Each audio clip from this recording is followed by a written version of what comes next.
एक हड़ाई होती है 1 एकड़ ज़मीन की, यानी 200 फुट लंबाई और 30 फुट चौड़ाई, उसको हड़ाई बोलते हैं। ऐसे बैलों से एक हल जोत कर लकीर खींचते हुए वापस आते हैं, फिर जाते हैं, फिर वापस आते हैं, वो हलाई होती है। उसको हल से इतने टुकड़े को, इस इतने पोर्शन को हलाई कहते हैं। एक हड़ाई यानी एक हड़ाई इतना, फिर ऐसे कहते हैं इस एक हड़ाई में और 1000 कसाईयों जितना पाप, हिंसा का पाप, जीव हिंसा का पाप उस हाड़ी के माथे पर लिख दिया जाता है।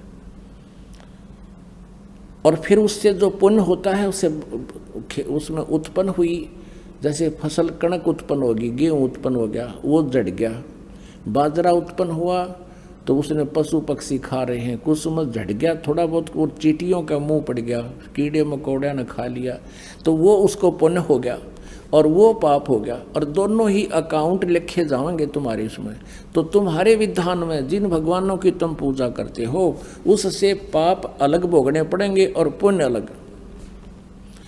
और परमात्मा कहते हैं मेरी जो साधना करेगा, जो मैं बताऊंगा, उससे तुम्हारे पाप नाश हो जाएंगे, पुण्य पुण्य शेष बचेंगे। जैसे पहले, अब क्या होता है कि खेती में जैसे खरपतवार उग गया, तो खरपतवार को ख़त्म करने के लिए एक ऐसी मेडिसिन बन गई, उसको जब सिंचाई करते हैं उसको डाल देते हैं, वो घास को नष्ट कर देती है खरपतवार को, और फसल को हानि नहीं करती।